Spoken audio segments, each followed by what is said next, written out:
स्वाध्याय की श्रृंखला में प्रस्तुत है पुस्तक मरने के बाद हमारा क्या होता है। लेखक परम पूज्य पंडित श्री राम शर्मा आचार्य।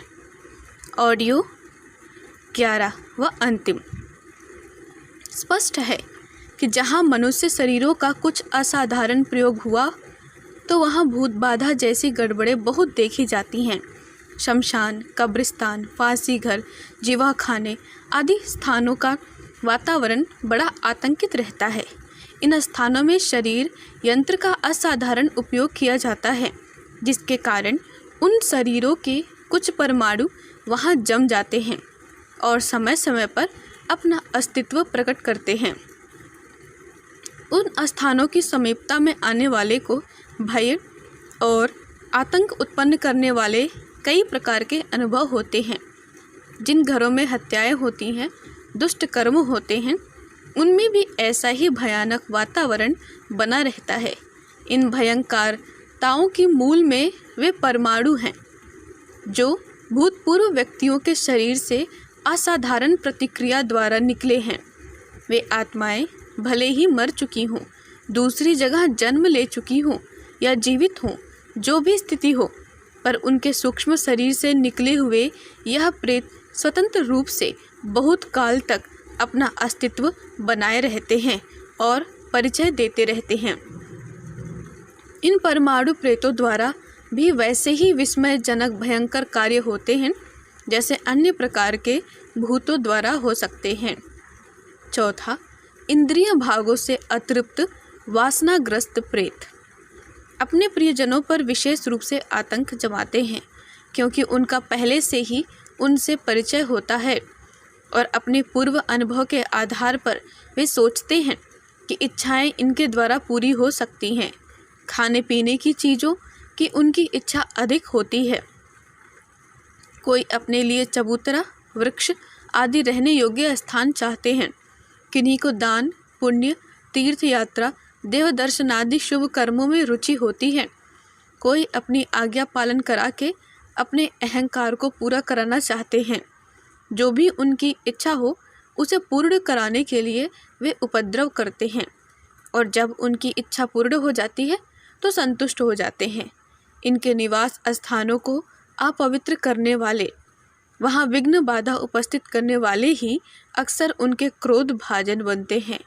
मध्याह्न या मध्य रात्रि के समय उनका क्षोभ बढ़ता है। उस समय में निकटस्थ व्यक्ति पर आकारण भी वे आक्रमण कर बैठते हैं। पिछले जन्म का बदला चुकाने के लिए उनके उत्पात होते हैं। पांचवा, अपने प्रियजनों में अतिशय मोह करने वाले मनुष्य मृत्यु के उपरांत अपनी प्रबल मोह भावना के वशीभूत होकर प्रेत योनि पाते हैं और अपने उसी घर के आसपास फिरते रहते हैं। अपने बाल बच्चों को हंसता खेलता देखकर प्रसन्न होते हैं। वृद्ध जन अक्सर इस कोटि में आते हैं। वे किसी को हानि नहीं पहुंचाते, वरन समय समय पर कुटुंबियों को आपत्तियों से सचेत किया करते हैं और विपत्ति निवारण के सहायता भी दिया करते हैं। इन्हें पितर कहते हैं। जो तरुण अवस्था में मृत्यु को प्राप्त होते हैं और जिनकी लालसाएं अत्यंत उग्र एवं स्वार्थपूर्ण होती हैं, वे अपनी प्रियजनों को अपनी जैसी प्रेत अवस्था में ले जाकर साथ रखने की इच्छा करते हैं और उसी भावना से वे अपने प्रियजनों को मार डालने का भी आयोजन करते हैं। तरुण स्त्रियां जो अपने बाल बच्चों को छोटा केवल अनाश्रित छोड़कर मर जाती हैं, वे इस प्रकार के कार्य अधिक करती हैं। अपने बच्चों को अपने साथ रखने की मोहमयी लालसा उनसे इस प्रकार का कार्य कराती है।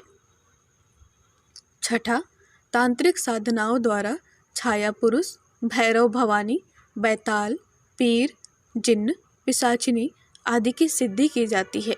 उन्हें वश में किया जाता है। उनकी सहायता से अमुक वस्तुएं प्राप्त की जाती हैं, अमुक कार्य पूरे किए जाते हैं और अमुक व्यक्तियों को अमुक प्रकार की हानियां पहुंचाई जाती हैं। सेवक की तरह यह संकल्प प्रतिमाएं काम करती हैं। जो भूत, पिशाच, देव इस प्रकार वशीभूत किए जाते हैं, वे साधक की निजी मानसिक और शारीरिक शक्तियों के मंथन से उत्पन्न हुए एक प्रकार के अदृश्य प्राणी होते हैं। शारीरिक विद्युत के परमाणु अवसर पाकर अपने आप एक स्वतंत्र इकाई बन जाते हैं, किंतु यह देवदानव तांत्रिक विधियों द्वारा अपनी सूक्ष्म शक्तियों का मंथन करके स्वयमेव उत्पन्न किए जाते हैं। इस प्रकार से अपने ही मानस पुत्र होते हैं, परंतु प्रतीत ऐसा होता है कि पहले से ही कोई स्वतंत्र सत्ता रखते थे। वास्तव में इनकी कोई स्वतंत्र सत्ता पहले से नहीं होती है।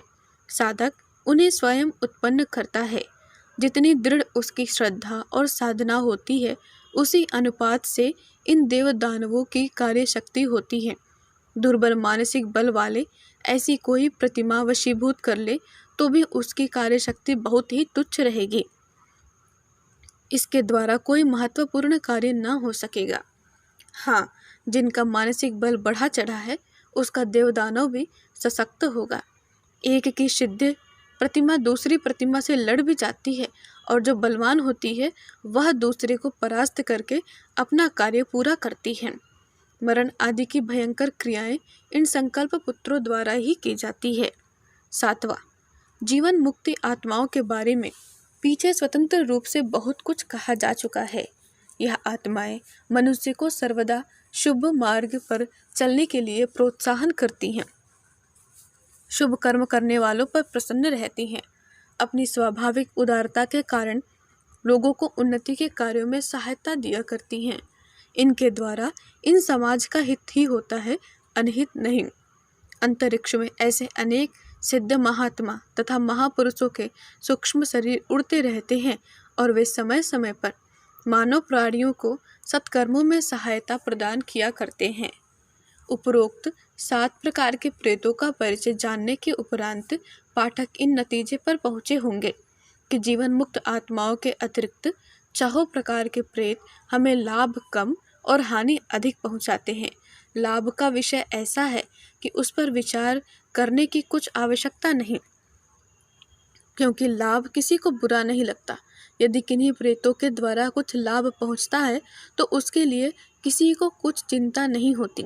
चिंता तब उत्पन्न होती है जब किसी को उनके द्वारा क्षति पहुँचती है।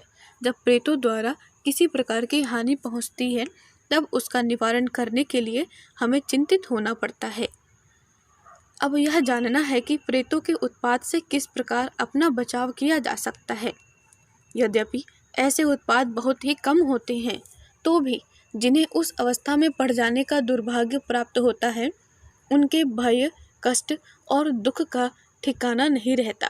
अनुभव से ज्ञात होता है कि जितने भी भूत उत्पात होते हैं, उनमें से 2/3 भय एवं कल्पना से उत्पन्न हुए भूतों के होते हैं। अपनी मानसिक निर्बलता के कारण लोग आशंका और भय की मूर्तिमान प्रतिमा तैयार कर लेते हैं और उसी से भयभीत होते रहते हैं। अज्ञान, कुसंस्कार, आत्मिक निर्बलता और अंधविश्वास के कारण काल्पनिक भूत उत्पन्न होते हैं और उन्हीं लोगों को डराते धमकाते हैं। यदि साहस और आत्मविश्वास का अभाव न हो और भय दिखाने वाली बात की गंभीरता पूर्वक खोज करने की आदत डाली जाए, तो इन काल्पनिक भूतों की करतूत मान बैठते हैं। अंधेरे में झाड़ी की टहनियाँ यदि हाथ पांव से दिखाई देने लगी तो भूत ही दिख पड़ता है। रात को जंगल में जुगनू उड़ते दिखाई दे रहे हों या केंचुओं की मिट्टी बिखर रही हो तो मसाल जलाकर भूतों की बारात निकलती समझी जाती है। घर में बंदर ने ईंटें या पत्थर फेंक दिया हो तो वह भी भूत की हरकत समझी जाती है। कोई मस्खरा या धूर्त व्यक्ति ऐसे आडंबर रच डालता है जिसे सहज ही भूत की माया समझा जा सकता है। इस प्रकार की घटनाओं की गंभीरता पूर्वक छानबीन की जाए तो कारण का पता चल जाता है और भ्रम से सहज ही छुटकारा मिल जाता है। मिथ्या भ्रमों के विरुद्ध जोरदार आंदोलन किया जाए और मिथ्या विश्वासों को लोगों के मन से हटा दिया जाए तो भूतों की 2/3 बाधा मिट सकती है। शेष 1/3 में आधा भाग मनुष्य शरीर के निकले हुए विद्युत परमाणुओं की स्वतंत्र सत्ता का होता है। इसका प्रभाव किसी स्थान विशेषज्ञ में होता है। एक नियत घेरे के अंदर ही यह अपना प्रभाव दिखा सकती है, वह भी जब कोई अकेला आदमी वहां सुनसान समय में रहे। बहुत से मनुष्यों की भीड़ में उसकी शक्ति निर्बल हो जाती है। इन परमाणु प्रतिमाओं में बहुत थोड़ी ताकत होती है। अपना रूप दिखा देना, स्वप्न व तंद्रावस्था में पड़े हुए व्यक्ति को अपना परिचय देना, कोई शब्द या अदृश्य प्रकट करना आदि कार्यों द्वारा उनका अस्तित्व दिखाई पड़ता है। उससे डरकर कोई स्वयं ही अपनी हानि कर ले, यह बात दूसरी है। वैसे उन परमाणु प्रतिमाओं में ऐसी शक्ति नहीं होती कि किसी को कुछ हानि लाभ पहुंचा सके। सैकड़ा पीछे 15-20 घटनाएं इन प्रतिमाओं के द्वारा होती हुई देखी जाती हैं। जिन घरों में इस प्रकार की गड़बड़ें दिखाई पड़े, उन्हें कई बार अच्छी तरह चना, गोबर, फिनाइल आदि से साफ करना चाहिए। नीम की पत्तियां घरों में जलाकर बाहर से दरवाजे बंद कर देने चाहिए ताकि पत्तियों का धुआं घर में भर जाए। इसके अतिरिक्त हवन, यज्ञ आदि का भी अच्छा प्रभाव पड़ता है। जागरण, धार्मिक गीत, वाद्य, संकीर्तन, शंख ध्वनि से इस प्रकार की अणु मूर्तियों के हटाने में सहायता मिलती है। प्रेमोन्माद के मानसिक रोग की चिकित्सा आरंभ करते हुए रोगी को बलवीर्यवर्धक भोजन दिया जाता है। मस्तक को बल देने के लिए भी दूध की मात्रा बढ़ा देनी चाहिए। ब्राह्मी, शतावरी, आंवला, सालब, गोरखमुंडी, शंखपुष्पी, बच प्रभृति औषधियां सेवन करना, ब्राह्मी तथा आंवले का तेल सिर एवं शरीर पर मलना हितकर होता है। जिस स्थान में रोगी का जी उचट रहा हो, वहां से हटाकर कुछ दिन के लिए इच्छित स्थान में रखना भी उचित है। जहां तक संभव हो उसे संतुष्ट और प्रसन्न रखने का प्रयत्न किया जाए। सहानुभूति पूर्ण व्यवहार करने और मस्तिष्क को शक्ति देने वाली चीजें सेवन कराने से ऐसे रोगी बहुत अच्छे हो जाते हैं। जिन्हें ऐसा विश्वास जम गया हो कि मुझे किसी बलवान भूत ने पकड़ रखा है और अब मुझसे कुछ नहीं हो सकता, ऐसे निर्बल स्वभाव वाले व्यक्तियों के सामने कुछ ऐसा आडंबर रचना होता है जिससे प्रभावित होकर वे यह विश्वास कर लें कि हमारे ऊपर जो भूत था वह संतुष्ट कर दिया या मार भगाया गया। कांटे से कांटा निकालने की और विष मारने की नीति से यहाँ काम लेना पड़ता है। इसके अतिरिक्त और कोई चारा नहीं। जिनके अंतर्मन में यह विश्वास गहरा उतर चुका है कि मेरे ऊपर भूत चढ़ा है, उसका भ्रम यह कहने मात्र से नहीं मिट सकता कि तुम्हें कुछ नहीं है, केवल तुम्हारी काल्पनिकता और मानसिक निर्बलता है। रोगी इस बात को नहीं मान सकता, उसे उस पर विश्वास नहीं हो सकता। हर व्यक्ति की मानसिक स्थिति भिन्न होती है। जो लोग अपने विश्वास के आधार पर भूतग्रस्त हो जाते हैं, उनमें भावुकता की मात्रा अधिक होती है। ऐसे लोगों को नाटकीय ढंग से कुछ अद्भुत, विचित्र और आतंक उत्पन्न करने वाली पद्धति से अच्छा किया जाता है। यूरोपीय रीतियों के अनुसार प्लेन चिट ऑटोमेटिक राइटिंग करने की पद्धति का हमारे देश में भी प्रचार हो गया है। पहले हम भी उसे ठीक समझते थे, परंतु नए अनुभवों के आधार पर ऐसा प्रतीत हुआ है कि यह अपनी ही मानसिक शक्तियों का एक खेल है। इन उपायों द्वारा किसी मृतात्मा के संदेश आना बहुत संदेहास्पद है, इसलिए इन साधनों का प्रयोग करने के लिए हम अपने पाठकों को सलाह नहीं दे सकते। अपनी ओर से भूत प्रेतों के संबंध में अधिक रुचि लेना भी ठीक नहीं। हाँ, किसी को अनायास भूत बाधा का शिकार होना पड़े तो उससे छुटकारा पाने के लिए प्रयत्न करना आवश्यक है। इसी के साथ यह पुस्तक समाप्त होती है। धन्यवाद। ओम शांति। हमारे YouTube चैनल को सब्सक्राइब करें और बेल आइकन को दबाकर ऑल पर क्लिक करें ताकि नोटिफिकेशंस आपको मिलती रहें।